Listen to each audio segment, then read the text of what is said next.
Au dîner, ma sœur Harry, je te présente mon fiancé. C'est un ranger, pas comme toi. Puis elle a renversé du vin sur mon uniforme sous les rires de mes parents. Quand son fiancé a remarqué ma pièce de défi, il a blêmi, Maya, arrête. Tu sais qui il est. Il s'est excusé et a rompu les fiançailles sur le champ. Ma famille m'a toujours traité comme l'homme invisible.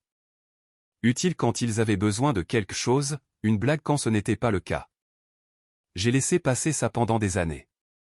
Puis, ils ont franchi la ligne, et tout a explosé.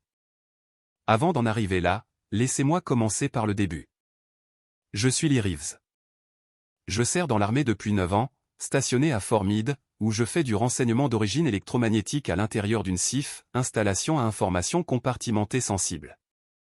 Mes parents, Marie et Richard, n'ont jamais demandé ce que cela signifiait. Ma sœur Lucie a décidé que cela signifiait « travail de bureau » et en a fait une blague récurrente. Puis, elle s'est fiancée à Austin, du 3e bataillon du 75e régiment de Rangers, et soudain, mon uniforme est devenu une partie du divertissement. J'ai été intégré à une force opérationnelle interarmée après 7 ans. Ma famille ne savait rien de tout ça. Ils savaient juste que je travaillais près de Baltimore, et que je ne pouvais pas en parler. Et Lucie s'est assurée que tout le monde traite ça comme une chute de blague. Elle a commencé par de petits commentaires lors des fêtes. Lee est trop occupé à classer des dossiers pour nous aider à déménager. Ou encore, ne demandez pas à Lee ce qu'il fait au travail. Il devient bizarre à ce sujet. Mes parents ne l'ont jamais corrigé. Il hochait parfois la tête. Riait. Mon père me tapait sur l'épaule en disant « Il faut bien que quelqu'un pousse la paperasse, pas vrai ?» J'ai laissé couler. La sécurité opérationnelle était tout pour moi. On ne corrige pas les idées fausses. Mais Lucie ne se contentait pas de piques discrètes. Elle avait besoin d'un public. J'aurais dû le voir venir quand elle a commencé à sortir avec Austin, il y a 9 mois. Il était tout ce qu'elle voulait. Visiblement militaire, vétéran de combat. Le genre de gars qui portait son béret beige lors d'événements civils, et racontait des histoires de déploiement dans les soirées. Elle m'a invité à une fête chez elle en février. J'ai failli dire non. Je venais de terminer un service de 48 heures à traquer un réseau en Syrie, mais elle l'avait demandé spécifiquement. Elle avait dit que ça signifierait beaucoup pour elle. L'appartement était rempli de potes Rangers d'Austin, tout juste rentrés de rotation, buvant de la bière, et parlant fort de combat et de saut en parachute. Je suis arrivé en jean et sweat à capuche gris, épuisé, ne fonctionnant qu'avec 3 heures de sommeil, et beaucoup trop de café. Le voilà, annonça Lucie. Mon grand frère Lee, employé du gouvernement. Un des amis d'Austin, bâti comme un tank, les avant-bras tatoués, m'a souri. Qu'est-ce que tu fais, mec?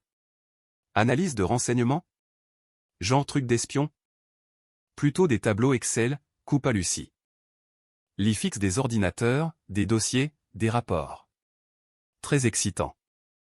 Les gars ont ri. Pas méchamment, juste de manière dédaigneuse. Austin s'est joint à eux. Et, pas de honte. On a besoin de personnel de soutien, pas vrai? Faut bien que quelqu'un traite la paperasse, hein. J'ai dit calmement, quelqu'un doit le faire, c'est vrai. Je suis resté 1 heure, j'ai mangé des ailes de poulet, et regardé le match.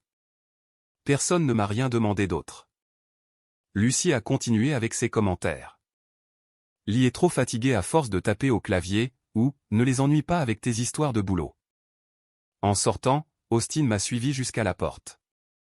Et mec, ne prends pas ces blagues personnellement. Les sœurs, tu sais, elles parlent de toi tout le temps. Bien sûr. Tu fais vraiment du renseignement? Ouais. Où ça? Je ne peux pas le dire. Il a hoché la tête comme s'il comprenait, mais ses yeux disaient qu'il pensait que j'exagérais. 3 semaines plus tard, mon père m'a appelé. Voiture en panne. La transmission était morte. Il avait besoin de 3800 $. J'ai viré l'argent le soir même. 2 semaines après ça, l'Instagram de Lucie la montrait, elle et Austin, dans un restaurant haut de gamme de Washington DC. Champagne, caviar. La légende disait, quand ton homme te gâte, pas vrai? J'ai appelé mon père. Il avait donné 2500 $ de mon argent à Lucie. Elle en avait besoin pour l'anniversaire d'Austin. Je me suis assis dans ma voiture à Fort Meade. Téléphone à la main. Mon responsable de sécurité a appelé. Situation en développement en Afrique de l'Est. On avait besoin de moi au centre des opérations. Je suis allé travailler. Avril a apporté l'annonce des fiançailles. Lucie a appelé à 23 h un mardi.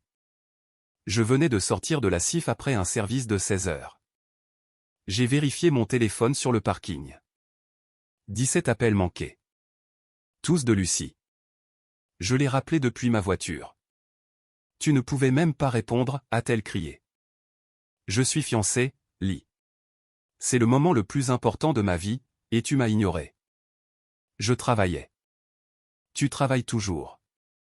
Ou du moins, c'est ce que tu prétends.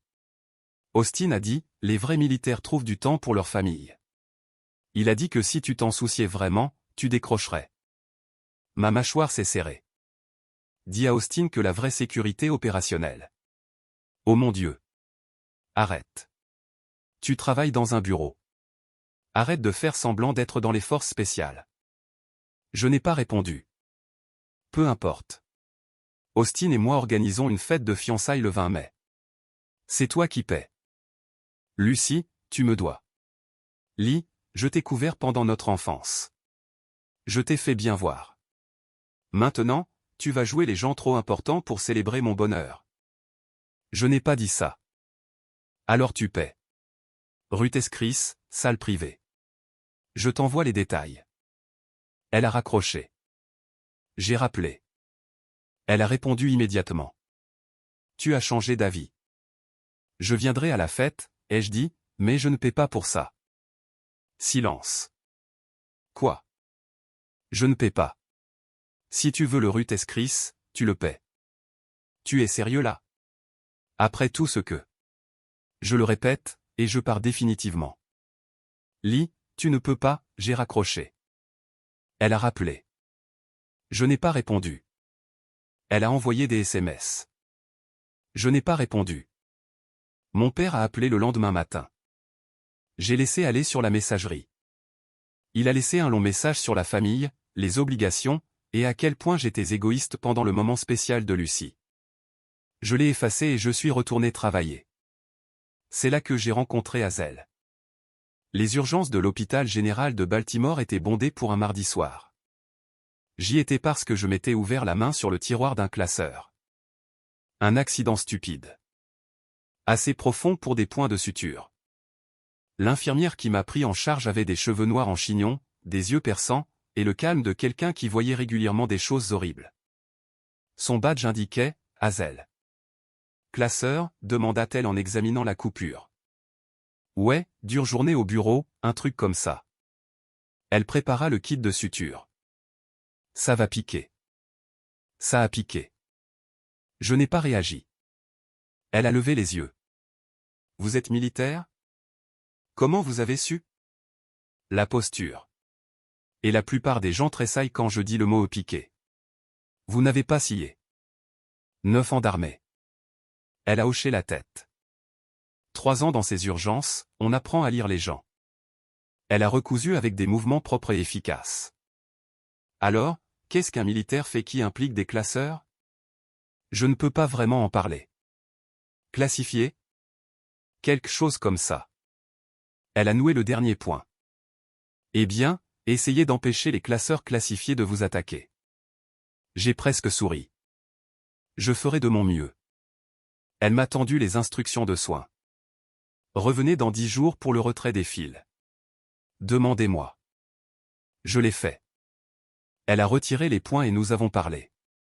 Rien de profond, juste facile. Quelqu'un qui ne poussait pas pour obtenir des réponses que je ne pouvais pas donner. J'ai demandé si elle voulait un café. Elle a dit oui. C'était 4 mois avant la fête de fiançailles de Lucie. Nous sortions ensemble depuis 3 mois en mai, techniquement à distance. J'étais à Meade et je voyageais pour le travail. Elle était à Baltimore, enchaînant les gardes aux urgences, les appels tardifs, et les visites le week-end quand nos emplois du temps s'alignaient. Hazel ne faisait ni drame ni jeu. C'était simple avec elle. Un soir, début mai, j'étais au téléphone, en train de ventiler à propos de la dernière exigence de Lucie. Laisse-moi bien comprendre, a dit Hazel. Ta sœur veut que tu paies $3000 pour sa fête? C'était la demande initiale. J'ai dit non. Que s'est-il passé ensuite? Elle a pété les plombs. Papa a laissé un message vocal sur les obligations familiales. Maman m'a envoyé un essai par SMS sur la façon dont je gâche le moment spécial de Lucie. Silence, puis, si tu paies, qu'est-ce que tu achètes? La paix, ou la permission d'être manqué de respect? J'ai arrêté de faire les 100 pas. Quoi? Tu m'as entendu. Si tu récompenses un mauvais comportement, il ne s'arrête pas, il se multiplie. Je n'avais pas de réponse. Lis, dit-elle doucement. Je travaille en traumatologie. Je connais la différence entre quelqu'un blessé une fois, et quelqu'un qui continue de marcher dans le même feu. 2 semaines plus tard, l'invitation pour la fête de fiançailles est arrivée. Lucie m'avait inscrit comme présent, mais n'avait pas inclus d'invité supplémentaire.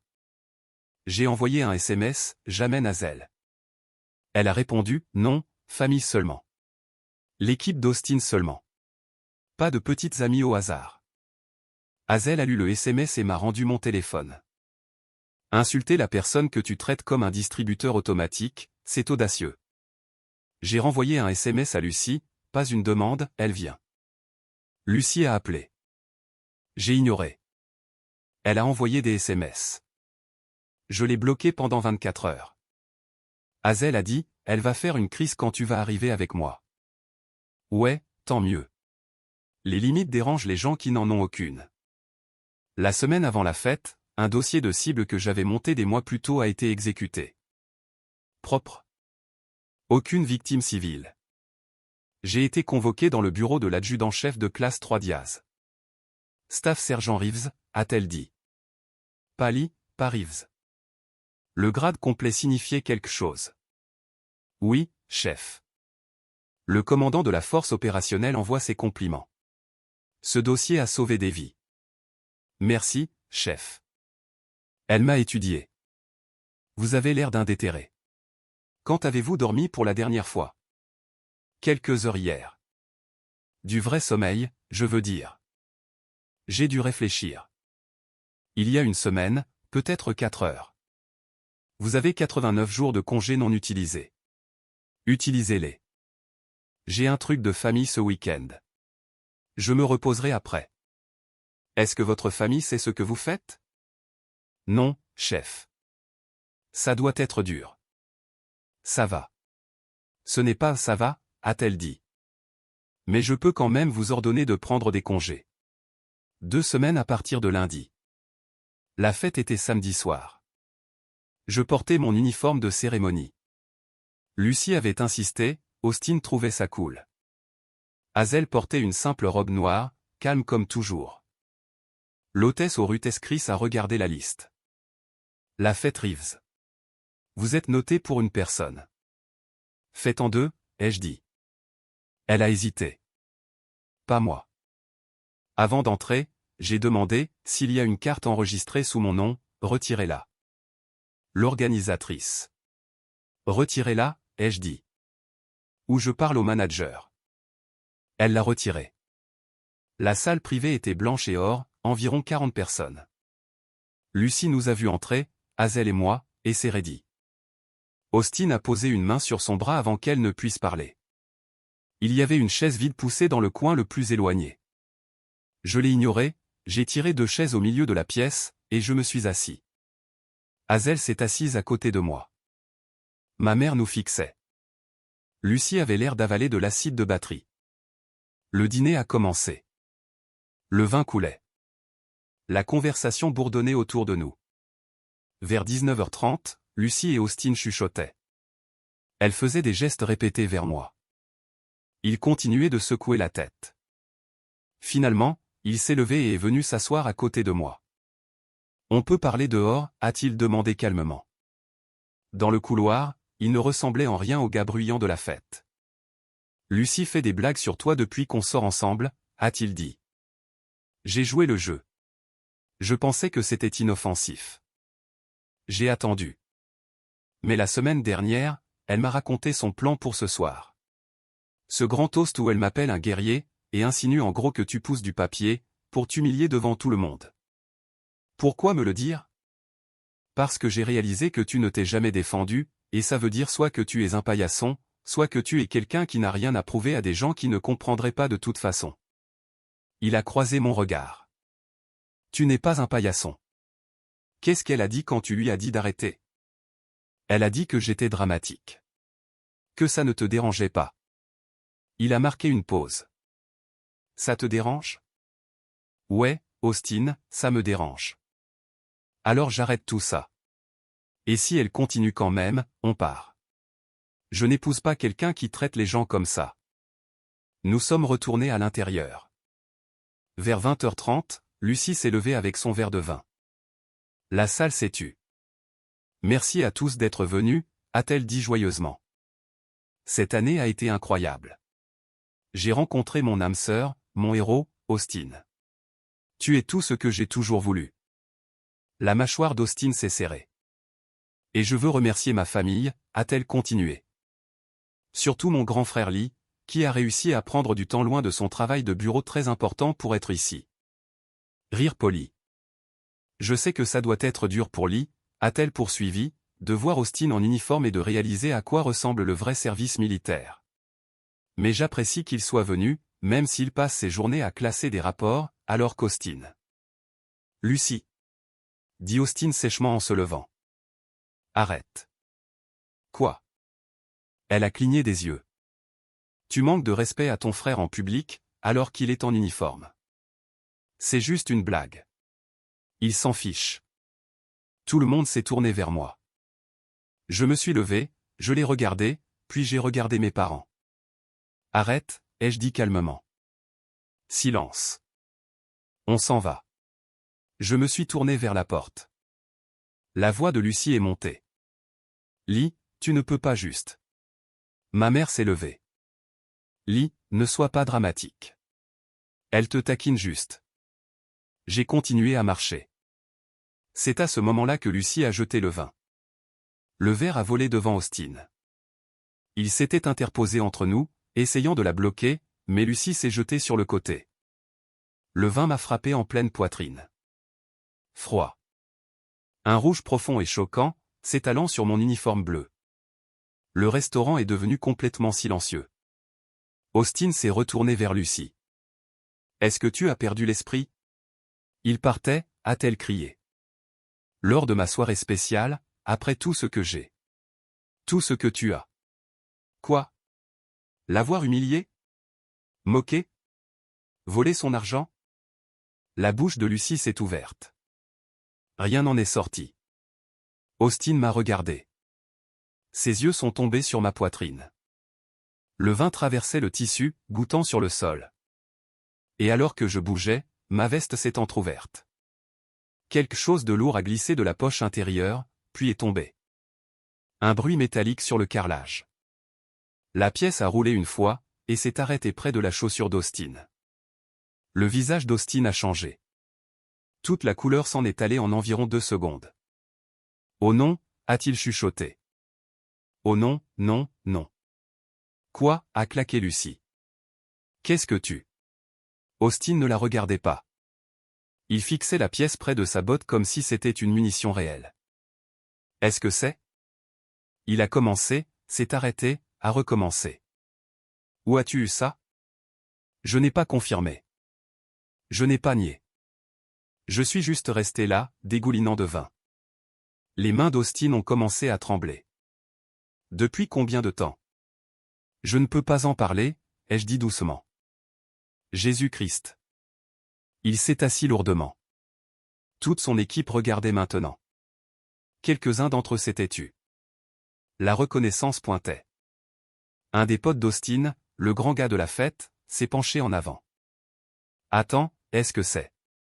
Tais-toi, a dit Austin, sans colère. Calme, presque suppliant. Tais-toi juste, Rix. Il m'a regardé, puis a regardé Lucie, puis m'a regardé à nouveau. J'ai vu cette pièce, a dit Austin, bougeant à peine les lèvres. Ses yeux balayaient la pièce comme s'il vérifiait qui pouvait entendre. Où l'as-tu eu? Je n'ai pas répondu. Bordel de merde, a chuchoté l'un des membres de son équipe. Austin s'est levé, tout son corps rigide.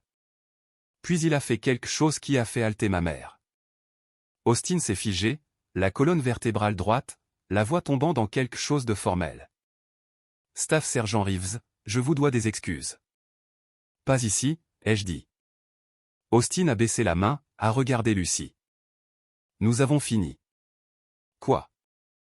Les fiançailles sont annulées. On a fini. Le visage de Lucy est devenu blême. Tu ne peux pas. C'est juste Lee. Il n'est personne. Il a toujours été. Ce n'est pas personne. La voix d'Austin était dure maintenant. Toi, tu le es. Tu m'as fait manquer de respect à un homme qui a fait plus en un seul service que je ne ferai dans toute ma carrière. Tu m'as fait me moquer de quelqu'un qui sauve des vies dont je ne saurai jamais rien. Tu l'as humilié, tu as volé son argent, et tu viens de l'agresser en public. Je n'ai pas agressé. Tu as jeté du vin sur un membre du service en uniforme. C'est une agression. Et je n'épouse pas quelqu'un qui traite les gens comme ça. Il s'est tourné vers son équipe. On part. Ils se sont levés. Chacun d'eux est sorti sans un mot. Professionnel, respectueux. La façon dont les soldats bougent quand quelqu'un avec de l'autorité donne un ordre. Austin s'est arrêté à la porte, m'a regardé en arrière. Merci pour votre service. Le vrai service. Puis il est parti. La salle a explosé. Lucy sanglotait. Ma mère criait. Mon père essayait de calmer tout le monde. Les amis de Lucy sortaient leur téléphone. Ma mère m'a attrapé le bras. Lee, attends. Tu ne peux pas partir comme ça. Nous devons arranger ça. Non, on ne doit rien arranger. Lucy est dévastée. Ses fiançailles sont ruinées. Elle les a ruinées elle-même. Mais tu. La voix de ma mère est montée. Tu pourrais parler à Austin. Expliquer que tu ne voulais pas l'embarrasser. Que ton travail n'est pas vraiment important. Que tu. J'ai dégagé mon bras. Mon travail n'est pas important? Elle a hésité. Je ne voulais pas dire. Si, maman. Tu le pensais. Tu le pensais à chaque fois que Lucy se moquait de moi et que tu riais. À chaque fois que papa m'appelait un gratte-papier et que tu hochais la tête. Tu le pensais à chaque foutue occasion. Mon père s'est avancé. Fils, tu es bouleversé. Calmons-nous tous et. Je suis calme. Je suis aussi arrivé au bout. Je suis sorti. Hazel a suivi. Le parking était calme. Une nuit fraîche de mai. Nous sommes arrivés à la voiture. Une Honda Civic de 10 ans. Payé. Fiable. J'ai vérifié mon téléphone.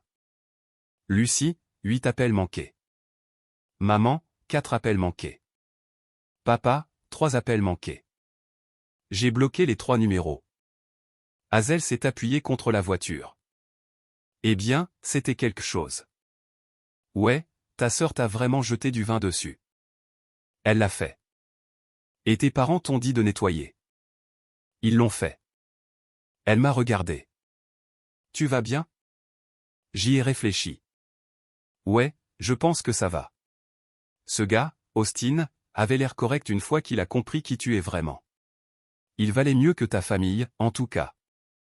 Elle a secoué la tête. C'est autre chose. J'ai démarré la voiture. Ouais, ils le sont. Nous sommes retournés à Baltimore. J'ai enlevé l'uniforme dans mon appartement. Le vin s'était incrusté dans le tissu. Probablement foutu. J'ai pris une douche jusqu'à ce que l'eau devienne froide. Hazel a commandé à emporter. Nous avons mangé en silence. Tu sais ce qui arrive après, pas vrai, a-t-elle dit finalement. Quoi? Les excuses qui ne sont pas des excuses. La justification avec un filtre d'excuses. J'ai presque ri. Comment tu sais? Parce que j'ai vu des familles comme la tienne aux urgences. Ils se pointent après avoir traité quelqu'un comme une ordure. Ils jouent les choqués quand il y a des conséquences, puis expliquent pourquoi ce n'était pas vraiment de leur faute. À chaque fois. Elle avait raison. Le lendemain matin, j'ai dormi jusqu'à midi. Le premier vrai repos que j'avais eu depuis des jours. Les messages ont commencé immédiatement. Jour 1. Lucie a appelé depuis différents numéros. Je n'ai pas répondu. Elle a laissé des messages vocaux. Toutes des variations du même thème. J'avais ruiné sa vie. L'équipe d'Austin répandait des rumeurs. Ses amis la traitaient de cruelle. Ses propres amis prenaient leur distance. C'était entièrement ma faute. Je les ai supprimés sans les écouter jusqu'au bout. Jour 2. Mon père s'est présenté à mon appartement à 7 heures du matin. Je venais de sortir de la douche. On doit parler, a-t-il dit quand j'ai ouvert la porte. Non, on n'a pas à parler. Lucie est dans un sale état. Le mariage est annulé. Ses amis se retournent contre elle. L'équipe d'Austin raconte des histoires. Tu pourrais arranger ça. Comment?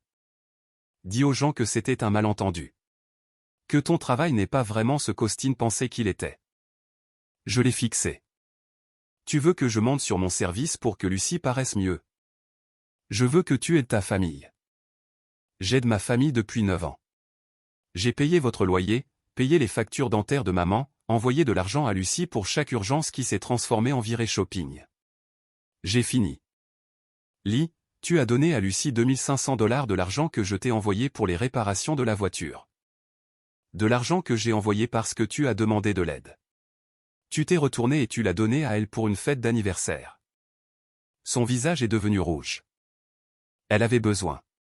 Je me fiche de ce dont elle avait besoin. Tu m'as demandé de l'aide, puis tu as donné mon argent à quelqu'un d'autre. C'est du vol. Et quand elle m'a jeté du vin dessus hier soir, tu as ri. Maman a ri. Aucun de vous ne m'a défendu.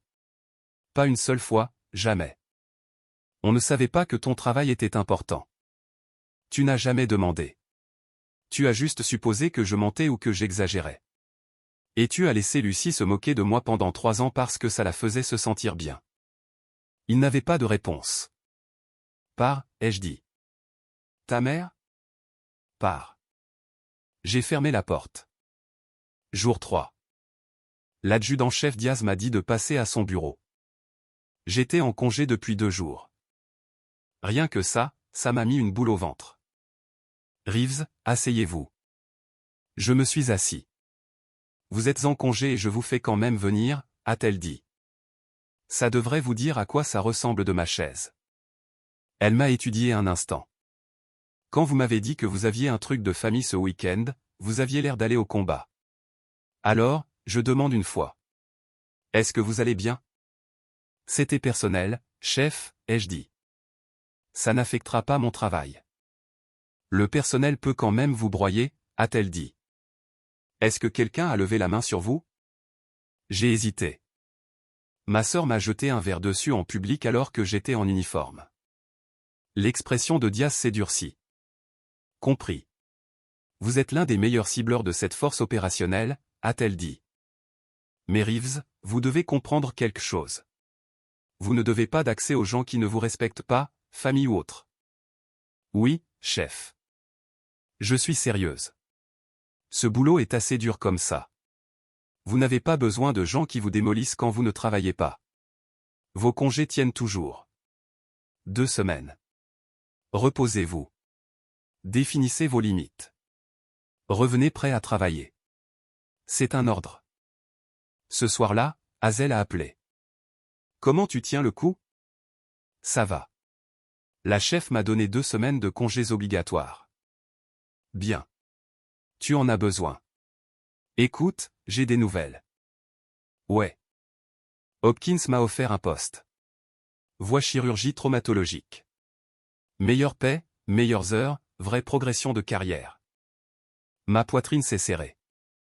C'est génial. Tu le prends? Je le prends. Et je déménage plus près de toi. J'ai trouvé un endroit à Columbia, à mi-chemin entre Hopkins et Meade. Ouais. Ouais. Aide-moi à emménager la semaine prochaine.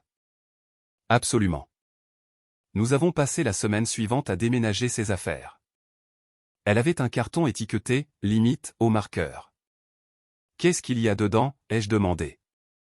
du papier bulle pour défendre l'espace personnel. Sa livraison pain sans rire m'a presque fait rire. Le 5e jour de mon congé, je l'aidais à assembler une étagère quand mon téléphone a sonné. Numéro inconnu. J'ai répondu. Ouais, Lee Reeves. Voix d'homme, plus âgé, inconnu. C'est qui? Frank Reeves, ton oncle, le frère de ton père. Je n'avais pas parlé à l'oncle Frank depuis probablement 6 ans. Il vivait en Pennsylvanie. Se montrait pour les grandes fêtes. Restait dans son coin. Quoi de neuf, Frank? Je voulais te prévenir. Tes parents racontent aux gens que tu as fait une sorte de dépression nerveuse, que tu as attaqué Lucie à sa fête de fiançailles, que tu es instable, et qu'ils s'inquiètent pour toi. Ma main s'est serrée sur le téléphone. Ils disent quoi? Richard m'a appelé il y a 2 jours. Il a dit que tu avais pété un câble à la fête, embarrassé Lucie exprès, et qu'Austin était parti parce que tu l'avais menacé. Il a dit qu'ils envisageaient de demander un contrôle de bien-être ou wellness check pour toi. Hazel a levé les yeux de l'étagère sur laquelle elle travaillait. Elle a mimé, qu'est-ce qui ne va pas? J'ai mis le téléphone sur haut-parleur. Frank, rien de tout ça n'est vrai. Je me suis dit. Richard couvre Lucie depuis qu'elle a 16 ans. Si quelque chose tourne mal, c'est la faute de quelqu'un d'autre. Généralement la tienne. Il a marqué une pause. Qu'est-ce qui s'est réellement passé? Je lui ai raconté. Tout le truc, l'argent, les moqueries, le vin. Austin reconnaissant mon affiliation d'unité et annulant les fiançailles. Silence à l'autre bout. Alors cette petite psychopathe t'a jeté du vin dessus? Ouais. Et Marie et Richard ont ri? Ouais. Jésus. Frank a expiré fort. Écoute, je ne peux pas les empêcher de raconter des histoires. Mais je peux passer quelques coups de fil. Rétablir la vérité avec la famille. S'ils essaient leur connerie de contrôle de bien-être, je bloquerai ça. Tu ne mérites pas ça. Merci, Frank. Si tu as besoin de quoi que ce soit, tu m'appelles. Je suis sérieux. Tu es un bon gamin, Lee. Tu l'as toujours été. Ne les laisse pas te faire penser le contraire.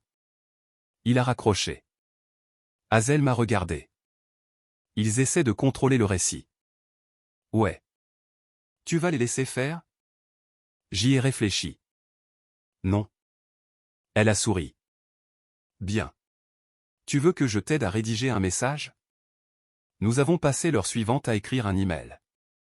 Propre, professionnel, sans émotion, juste des faits et des limites. A. Richard Reeves, Marie Reeves, Lucie Reeves. 2. Lee Reeves. Objet, limite à partir de maintenant. Je vous écris pour établir des attentes claires. Je n'assisterai pas aux événements familiaux. Je ne fournirai pas de soutien financier. Je ne serai pas disponible pour les appels, les SMS, ou les visites en personne. Si vous diffusez de fausses informations à mon sujet, je rétablirai la vérité publiquement avec des preuves. Si vous continuez à me contacter après ce message, je poursuivrai des options légales, y compris des ordonnances de restriction. Ce n'est pas négociable. Ce n'est pas temporaire. Ce sont des limites permanentes basées sur des années de manque de respect et l'agression récente. Ne me contactez plus. Lee. Je l'ai lu 3 fois. Hazel l'a lu 2 fois. Envoie-le, a-t-elle dit. Je l'ai envoyé. Ma mère a répondu dans l'heure. Un long email, 3 paragraphes expliquant comment j'avais mal compris, comment Lucie plaisantait juste, comment la famille pardonne, comment j'étais cruel et vindicatif et brisais le cœur de ma mère. Hazel l'a lu par-dessus mon épaule. Ce n'est pas une excuse, a-t-elle dit. C'est une justification avec un filtre d'excuses. Je l'ai supprimé sans répondre. Les quelques mois suivants ont été calmes. Je suis retourné au travail, je m'y suis jeté, j'ai monté des dossiers, traqué des cibles, fait le boulot. Hazel et moi avons trouvé un rythme. Elle faisait des gardes en trauma à Hopkins. Je faisais des services classifiés à Mead. On se retrouvait au milieu, on cuisinait le dîner, on parlait de tout et de rien. C'était le plus normal que ma vie ait jamais été. En juillet, j'ai été sélectionné pour passer sergent de première classe. La cérémonie de remise de grade aurait lieu plus tard cette année-là. La chef Diaz m'a aussi recommandé pour un poste au quartier général de l'USOCOM à Tampa, le commandement des opérations spéciales. Le genre d'affectation qui pouvait faire une carrière. J'ai accepté. Hazel a reçu une offre pour une bourse de traumatologie à l'hôpital général de Tampa la même semaine. Elle a accepté aussi. On dirait qu'on déménage en Floride, a-t-elle dit. Ouais, on dirait bien. Nous avons emballé ses affaires à Columbia, conduit vers le sud en août, trouvé un appartement près de la base aérienne de MacDill, et commencé à construire une vie. Je n'ai pas eu de nouvelles de ma famille. Pas d'appel, pas de mail, rien. Frank a appelé une fois pour prendre des nouvelles. Il raconte toujours aux gens que tu es instable. Richard a essayé de me faire admettre que tu as besoin d'aide. Je lui ai dit que si quelqu'un a besoin d'aide, c'est Lucy pour avoir agressé un militaire. Merci, Frank. Vous allez bien là-bas? Ouais, vraiment bien. Et c'était vrai. Le travail était intense mais satisfaisant. Hazel s'épanouissait dans sa bourse. Nous avions des amis, une routine, la paix. Puis en novembre, 6 mois après la fête de fiançailles, Lucy s'est pointée à notre appartement. Je rentrais d'un service de 14 heures quand je l'ai vue assise sur les escaliers à l'extérieur de notre immeuble. Lucy, plus mince que dans mon souvenir, des cernes sous les yeux. Elle s'est levée quand elle m'a vu. Lis, s'il te plaît. J'ai besoin de te parler. Je me suis arrêté. Comment as-tu eu cette adresse? Maman me l'a donnée. S'il te plaît, juste 5 minutes. Non. Lis, ma vie s'effondre. Austin ne veut plus me parler. Je ne peux sortir avec aucun militaire. J'ai perdu mon travail. J'ai besoin. Tu dois partir. Je suis désolé. Je suis désolé de t'avoir jeté du vin dessus. De m'être moqué de toi. Je ne comprenais pas. Tu comprenais parfaitement. Tu t'en fichais. J'étais jalouse. S'il te plaît. Je suis ta sœur. La famille pardonne. La famille se respecte. Tu ne l'as jamais fait. La porte derrière moi s'est ouverte. Hazel est sortie, a descendu les escaliers, s'est tenue à côté de moi. C'est qui? A demandé Lucy, la voix aiguë. Hazel, ma petite amie. Lucy l'a regardée de haut en bas. Tu as amené une étrangère à, ce n'est pas une étrangère. Toi, si. Hazel n'a rien dit. Elle est juste restée là. Solide, présente. Le visage de Lucy s'est tordu. Bien. Sois comme ça. Mais tu vas regretter ça, Lee. La famille n'oublie pas. On sera là quand tu reviendras en rampant. Ne retiens pas ton souffle. Elle est partie, est montée dans une berline en mauvais état, et a démarré. Hazel l'a regardé partir. Elle a conduit 6 heures pour te tendre une embuscade dans les escaliers. Apparemment, ce n'est pas une excuse. C'est de la manipulation. Je sais. Nous sommes rentrés. J'ai appelé Frank et je lui ai raconté ce qui s'était passé. Il a soupiré. Je vais appeler Richard. Lui faire savoir que c'était déplacé. Mélie, ils ne vont pas s'arrêter. Ils pensent que s'ils poussent assez fort, tu vas craquer. Je ne craquerai pas. Je sais que tu ne le feras pas. Je voulais juste que tu saches à quoi tu as affaire.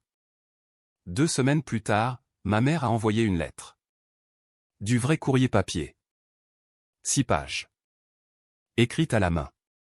Comment j'avais changé. Comment l'armée m'avait rendu froid. Comment Lucie luttait à cause de ce que j'avais laissé arriver. Comment je leur devais loyauté. Comment je devais m'excuser auprès de ma sœur et arranger les choses. La dernière ligne, jusque-là, tu choisis d'être seul. J'espère que ça en vaut la peine. Je l'ai montré à Hazel. Tu ne leur manques pas, a-t-elle dit. C'est l'accès à toi qui leur manque. J'ai déchiqueté la lettre, mais les visites ne se sont pas arrêtées. Décembre a amené mon père. Il s'est présenté à la porte de MacDill. Il a dit au garde qu'il était là pour voir son fils. Le garde m'a appelé. J'ai dit que je ne connaissais personne de ce nom. Mon père a été escorté hors de la base. Il a appelé depuis le parking. Je n'ai pas répondu. Il a laissé un message vocal. Lee, j'ai conduit 8 heures. Tu ne peux même pas me parler 5 minutes. C'est ridicule. Tu agis comme un enfant. Rappelle-moi. J'ai bloqué le numéro. Janvier a apporté un email de Lucie. Objet, s'il te plaît, lis ça. 12 paragraphes sur le counseling, sur les problèmes de jalousie, sur le sentiment d'inadéquation, sur à quel point elle était désolée, comment elle voulait reconstruire. La dernière ligne, je sais que je ne mérite pas le pardon, mais je demande quand même parce que c'est ce que fait la famille. Hazel l'a lu par-dessus mon épaule. C'est encore tout à propos de ses sentiments à elle. Rien sur ce qu'elle t'a réellement fait. Je n'ai pas répondu. Février marquait les 9 mois depuis la fête de fiançailles. J'étais en bonne voie pour le grade de sergent de première classe. Diaz m'a dit que j'étais en avance sur la courbe pour mon groupe d'année. Hazel terminait sa bourse. Elle avait des offres de 3 hôpitaux. Nous construisions quelque chose de bon, quelque chose qui n'incluait pas des gens qui me traitaient comme un plan de secours. Puis, en mars, j'ai reçu un appel de Franck. Lee, tu es assis? Qu'est-ce qui s'est passé? Richard a fait une crise cardiaque. Il est au pan dans un état critique. Marie m'a appelé, m'a demandé de te le dire. Elle veut que tu rentres à la maison. Ma poitrine s'est serrée. À quel point c'est grave? Grave. Ils ne sont pas sûrs qu'il va s'en sortir. Je me suis assis. Hazel est apparue dans l'encadrement de la porte, un air interrogateur sur le visage. Je te rappelle, Franck. J'ai raccroché. J'ai dit à Hazel ce qui s'était passé. Tu vas y aller, a-t-elle demandé. Je ne sais pas. C'est ton père. Ce n'est pas mon père. C'est le gars qui a donné mon argent à Lucie et Harry quand elle m'a jeté du vin dessus. Hazel s'est assise à côté de moi. Je ne vais pas te dire quoi faire. Mais je vais te dire ceci. Si tu y vas et qu'il s'en remet, ils vont utiliser ça comme preuve que tu tiens toujours à eux. Que tu reviendras s'ils appuient sur les bons boutons. Si tu n'y vas pas et qu'ils meurent, tu te demanderas si tu aurais dû. Qu'est-ce que tu ferais? Elle y a réfléchi. J'irai. Pas pour eux, pour moi. Pour savoir que je leur ai donné une dernière chance et qu'ils l'ont saisie ou non. Mais j'irai avec des limites claires. Et je partirai à la seconde où ils les franchissent. J'ai rappelé Franck. Je viens, mais je ne reste pas. Et s'ils tentent quoi que ce soit, je pars. C'est juste. Je te retrouverai à l'hôpital. Le vol vers la Pennsylvanie a pris 3 heures. Hazel est venue avec moi. Nous avons loué une voiture et conduit jusqu'à l'hôpital en silence. Franck nous a retrouvés dans le hall, paraissant plus vieux que dans mon souvenir. Il est en soins intensifs, a-t-il dit. Stabilisé, mais c'est incertain. Marie est là-haut. Lucie aussi. Super. Il a jeté un coup d'œil à Hazel. Tu dois être la petite amie. Hazel, infirmière en traumatologie. Bien. On pourrait avoir besoin de toi. Dans l'ascenseur, il a ajouté, juste pour prévenir. Tes parents racontent à tout le monde que tu as abandonné la famille. Ils jouent les victimes à fond. Bien sûr qu'ils le font. La salle d'attente des soins intensifs était petite. Ma mère était assise, les yeux rouges, serrant des mouchoirs. Lucie à côté d'elle. Elles ont toutes les deux levé les yeux quand nous sommes entrés. Le visage de ma mère a oscillé entre le choc, le soulagement, la colère, et a atterri sur la blessure. Lee, tu es venu. Comment va-t-il? Critique. Ils l'ont plongé dans le coma. On ne saura pas pour les dommages cérébraux avant 48 heures. Sa voix s'est brisée. Il pourrait ne pas se réveiller. J'ai hoché la tête mais je ne me suis pas approché. Lucie s'est levée. On peut parler en privé. Non. Lee, s'il te plaît. Papa est en train de mourir. Tu ne peux pas mettre de côté tout ce que... Tout ce que quoi? L'agression? Les moqueries? L'argent que tu as volé? Son visage a rougi. Je me suis excusé. Non. Tu m'as envoyé un email sur tes sentiments. Ce ne sont pas des excuses. Ma mère s'est levée.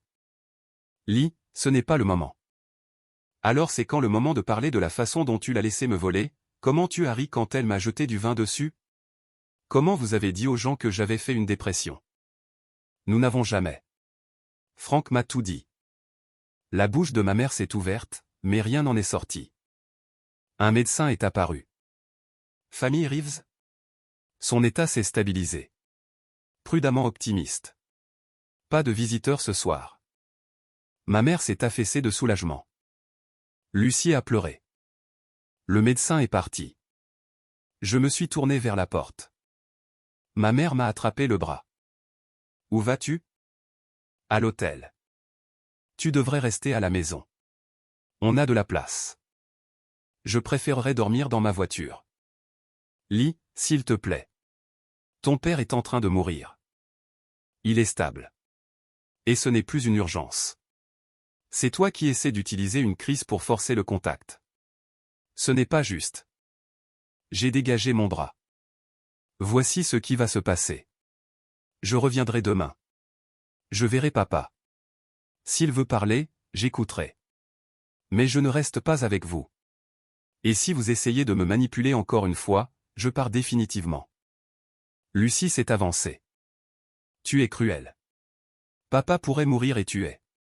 Dis un mot de plus et je pars tout de suite. Elle s'est tue. Je suis parti. Hazel a suivi. Frank nous a rattrapés sur le parking. Ça s'est passé à peu près comme prévu, a-t-il dit.